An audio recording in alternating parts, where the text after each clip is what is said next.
going on? It's Ash here coming at you today in Clash Royale. Update hype. It is here, guys, just around the corner. And today I want to talk about card trading. You can now trade cards of any rarity inside the game. In this video, I'm going to show you really simply how to do that, and I'm going to show you how to collect trade tokens, which will be the way that you trade cards, right? So let's talk, before we talk about any of that, I have to tell you guys about Clan Wars. Clan Wars, Ash, what does that have to do with card trading? It's really important. There's 3 ways to get trade tokens, which we'll talk about how to use them and how to use them to trade cards. It's very simple. But there's 3 ways to get them that I wanted to tell you at the start of the video. Number 1 is in the shop.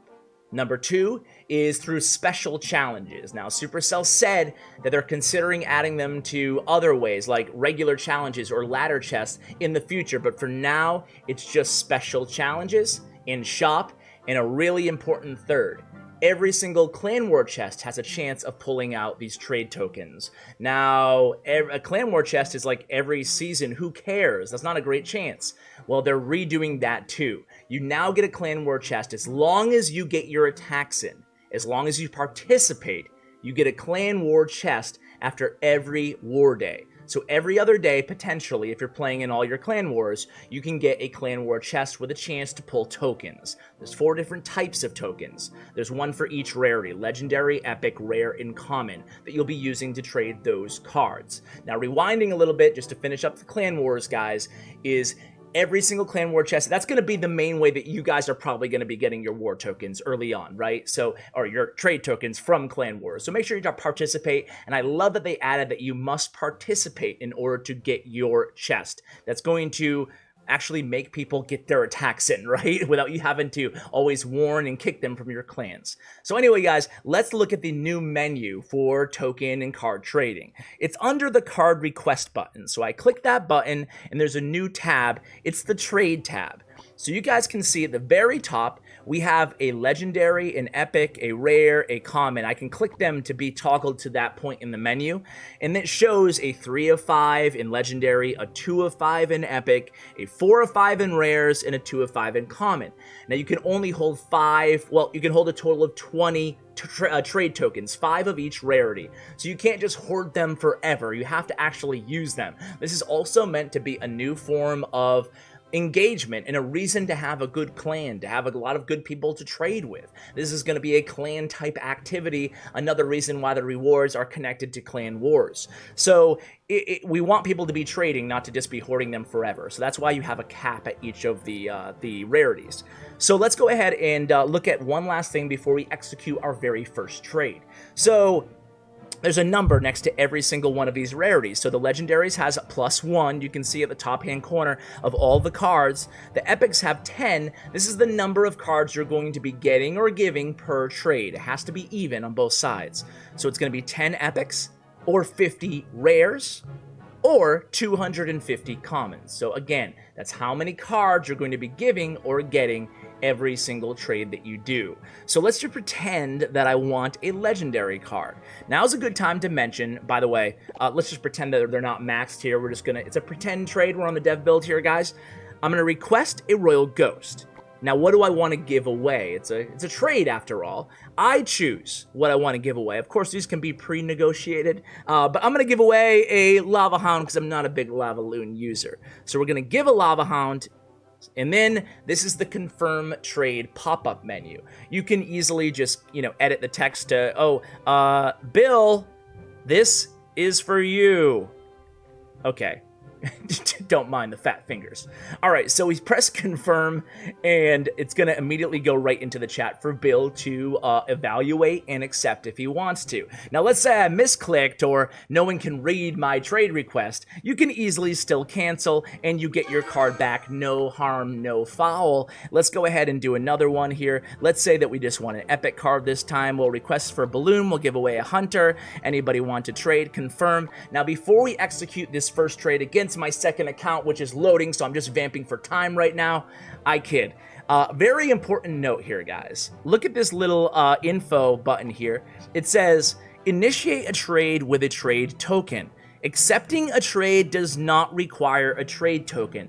That's really, really important here, guys. Reason being is because there's only one token needed per trade. The person who initiates a trade uses a trade token. So sometimes it might actually be beneficial if both person has a trade token to do 2 trades and double up your cards. Of course, this is all dependent on the levels that you have your cards and what cards each player needs. So let's go ahead and accept our very first trade. Now on this end, it just says accept the trade on my other device. So I'm gonna press confirm. You can see the confirm button here, and I'm gonna press confirm, and then you get gold.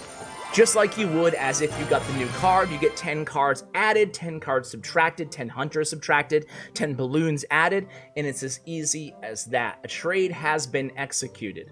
Now, there's a 15-minute trade cooldown time for the person who receives the card or who accepts the trade, excuse me.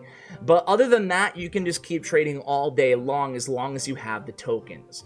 So guys, I hope I explained it is easy for you guys to understand. It's a pretty simple concept. There's nothing too complicated about it. You get trade tokens from shop, clan wars, or special challenges, and then you use them with your clanmates to get cards that you want. Get cards that are closer to upgrading. Get cards that you want to use. Hey, I'm a Lavaloon player, and my friend is a graveyard player. Let's just keep trading our Lavaloons for graveyards.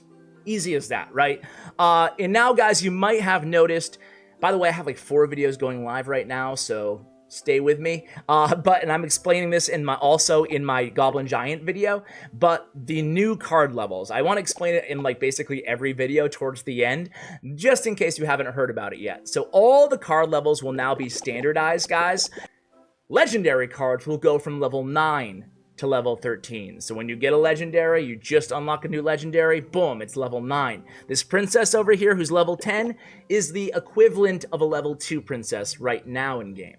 But everything else is level 1 to 13. New tournament level standard, let's say it all together, I'm sure you can guess, is level 9. Everything is going to be level 9 in tournament level standard matches and challenges, tournaments, everything, right? And then everything on ladder is going to be, you know, as I just explained. So guys, that's basically it for the new level standardization. They did this for easier to understand for new players so that tournament level standard is the same across the board. That's the main reason that they did it. And I don't mind the idea. An important side note here is nothing is more or less expensive. It's the same gold, just spread out more to upgrade your cards. And the gold is also uniform. You can see to get my rare to level 11 is 20,000. To get my goblins to level 11 is 20,000. To get my princess to level 11 is also 20,000 gold. It's just the cards needed is different per rarity. So I only need 4 legendary cards to get my princess from level 10 to level 11. You guys kind of get the point there. So the same amount of cards needed totally to max out a card. And I imagine they'll be converting. This is not 100% official, but I imagine they'll be converting all the cards we currently have to their new levels based on the level that we have them. So guys, that's all I have for you in this video. I'll be uploading a video. Ernie wrote a very funny script of the new Goblin Giant versus all the other cards in the game. I also have a Goblin Giant gameplay video, just using some meta decks with the Goblin Giant in them. And then I'll have like an update kind of review video. So 4 videos in one day. I'm going to live at the office, guys. Huge shout out to all of you for still supporting the channel after 5 years almost on YouTube. It's crazy, guys. I really appreciate it. Make sure you keep subscribed here for all the new update information as soon as humanly possible. I'll have it for you guys. Thank you for the support. Huge shout out to Bren Chong and Clash Royale, my channel partners here in CWA. Thank you, and as always, take care, guys.